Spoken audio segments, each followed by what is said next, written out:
Hello and welcome to YouTalk's first video of 2019. Today I want to talk about a few things, really about the kind of mindset that I've got and the goals that I've declared for myself this year and where I'm working towards. This is our first video where you can see me face to face. My name is Riaz. Today I won't be joined by Yaz. He's on placement in Yeovil, but he'll be joining us for future videos. But firstly, I want to say happy birthday to Yaz. I hope you have a great one, and when you come back here, we'll celebrate. Okay. So before I touch upon mindsets and goals, I wanted to talk about what is YouTalk about, really. When me and Yaz created YouTalk, we wanted to use it as a platform to discuss topics, ideas, discussions, news, anything, really that could be controversial, and to share our opinion. Now, I'm saying this because what advice I give here, I don't want you to take away and think it's the only correct option, it's the only correct advice out there. It's my opinion, it's what the ideas that I've formed through life. So take it with a pinch of salt maybe, but if it helps, I'm happy, but don't take it as the end all and be all. Okay, so when New Year's gone by, and I'm sure a lot of you have developed New Year's resolutions, and I hope it's going great for you. And I think this is a great time to discuss kind of what your goals for the year really. I want to ask you a question. Where do you want to be in 5 years, and what do you see yourself as? And I'm not just saying in terms of career or education, but as a person, what skills and behaviours would you have liked to have developed in 5 years' time? This book that I've got here by Meg J, it's called The Defining Decade. I recommend you to read this book.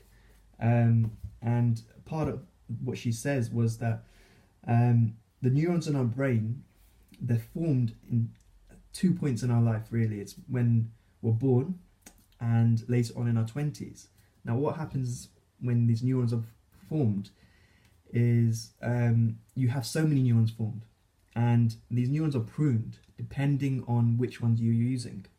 So when you're a newborn, you're learning words, you're learning how to move, you're learning a lot of things, and the neurons that are strengthened are the ones that you practice upon. And this applies for your 20s. In your 20s, the skills that you develop, you practice, these neurons will be strengthened. And at this time, you're still forming neurons at this time. There's another burst of neuron development.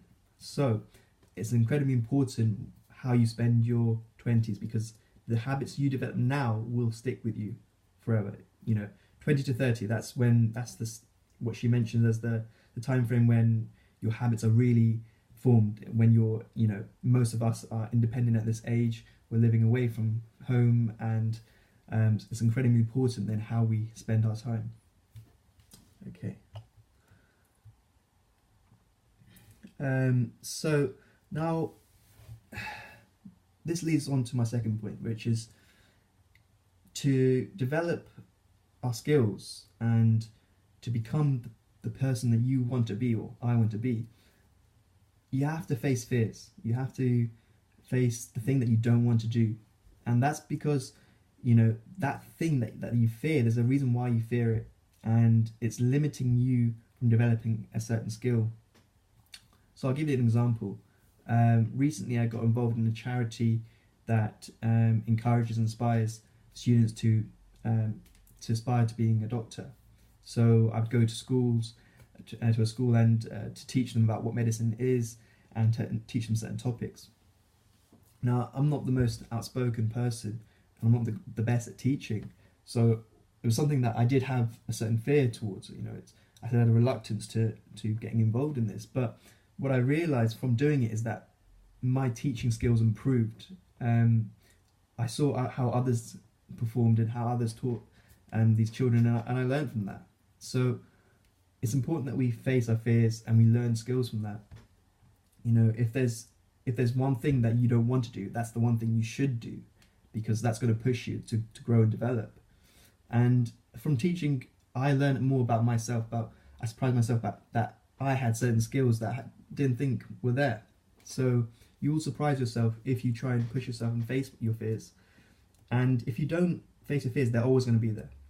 You know, they're always going to be holding you back, and you won't really practice that skill. You know, whether it's, you know, being a public speaker, whether it's you know, anything. Say you have approach anxiety, you don't like approaching people to speak to them. That's a fear that you have, and by pushing yourself to do that, you're going to be better at it. At the end of the day, it's the more times you do something, the more comfortable you are at it. So moving forward in my 2019, I plan to, you know, be comfortable sharing my opinion in lectures. You know, in lectures, I'm trying to answer questions, you know, and there's this fear at the same time that's like, oh, you know, you're going to ask a stupid question. And yeah, sure, some of your questions may be stupid, you know, that's going to happen. But the thing that I don't want to do is to be held back by that fear, okay? And it's very important that, you know, we don't let this fear affect us. It's fine, it's good that it's there, but you have to push through it, and that's the only way to grow and develop. Even now, this is my first video that I'm making, and I'm using my university iPad. I don't know how it's going to turn out, but if I don't try, I'm never going to learn, and I'm never going to see how it is.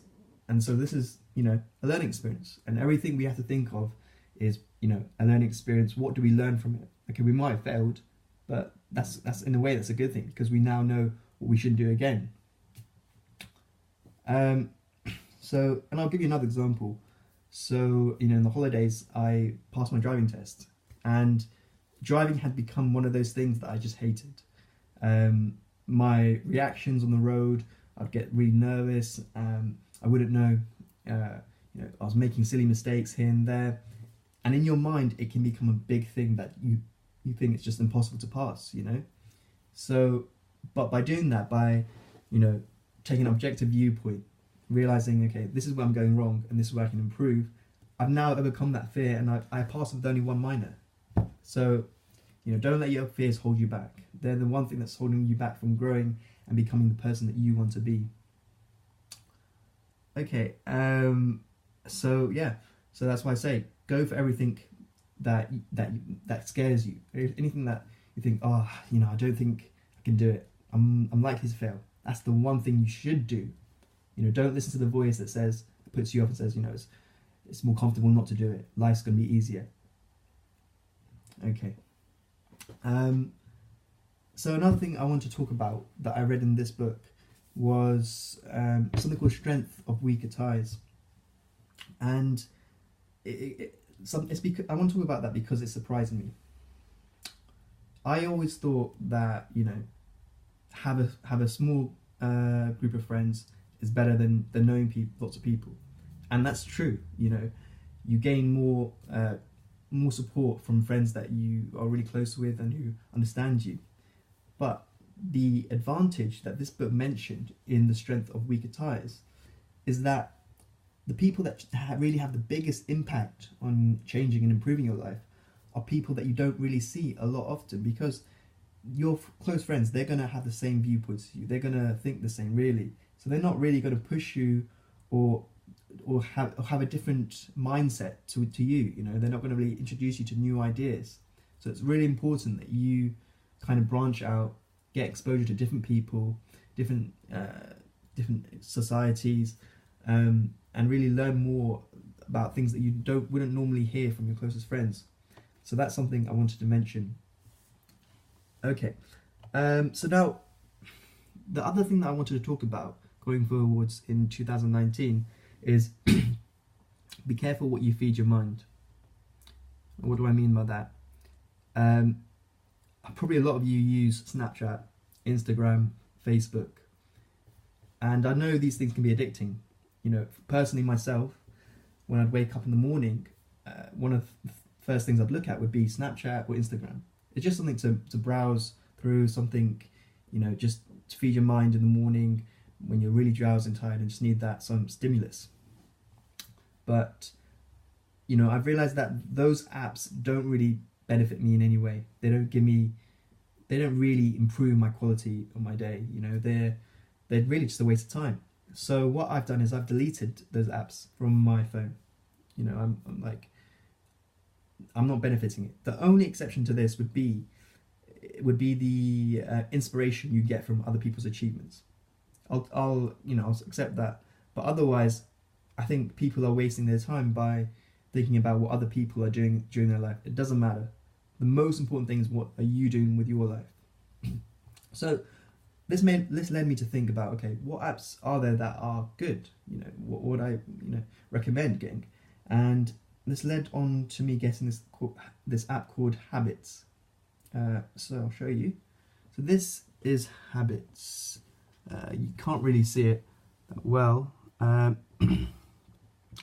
it's basically a tick box kind of a daily routine. And this is a good app because recently I've been doing these kind of morning habits, such as morning exercises like push-ups, pull-ups, sit-ups, you name it. And having that kind of discipline every morning just sets your day out to be better, because you're already causing yourself pain in the morning. You know, you've got a higher threshold for pain, or you know, you can push yourself just a bit more. The other thing I've been doing is cold showers. What else have I got written here? I've got written here, read 10 pages of these books a day, just to help feed your mind positively. Name 5 things you're grateful for every day, just to improve your mood. Meditation, 5 minutes. So, you know, for the last 2 weeks, I've been doing these morning exercises, having cold showers. The thing with cold showers is when you go into it, you really don't want to do it, you know, and you're pushing yourself to do something you don't want to do in the morning, which I think is a great thing. You know, I really don't want to turn that cold water tap all the way, but I do. And after that, you know, you've got this adrenaline rush. You feel strong. You feel like you can tackle the day. So I really recommend this app called Habit. The other app is called Dailyo, that I haven't been using that much, but I'll talk more about that in a bit. Okay. Oh, and the other habit that I've done is NoFap. I'm on day 20, and I highly recommend it to all the guys listening. It will make you feel more motivated. It's not giving you that reward system, of that easy reward system. It's pushing you to actually, you know, it motivates you to do more things. And I found it's definitely increasing my amount of energy that I have. Okay. So I mentioned Dailyo, didn't I? So I think if you want to achieve certain goals or certain behaviors, you have to really be critical of yourself. You have to analyze your behavior. And this brings me on to Dailyo, which really, I'll show you if it shows. It's basically it gives you an option to say, you know, what's your mood today or tomorrow, and it gives you a list of activities. And I think this helps because it helps you identify what activities improves your mood. What activities do you find that, you know, really makes your day? And, you know, when I was looking through this, I found that, you know, when I'm actually productive, when I'm working, when I'm doing something that's out of my comfort zone, that's those days that I enjoy the most. So I definitely recommend it, so you can be more aware of what really makes you happy. The other thing that I do recommend going forwards in 2019 is buying a planner. So with this planner, I've written down, you know, at certain times of the day, just to like do 20 questions of past medicine, or go gym, you know, do certain exercises, call the GP or for this or that, get things done. It's like a checklist that, you know, you've got to, if you have it written down, it definitely helps, you know, and it keeps you in check, really. So I definitely recommend buying a planner. It doesn't have to be expensive. This was about £5. And yeah,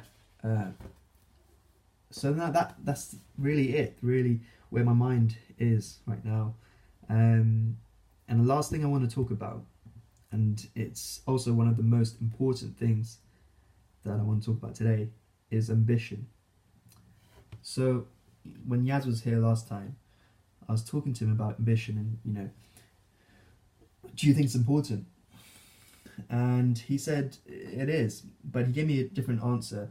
And hopefully next time he's on the show, he can give his opinion on it. He said that, ambition, there's many sides to it. You can be ambitious with your family, with your friends.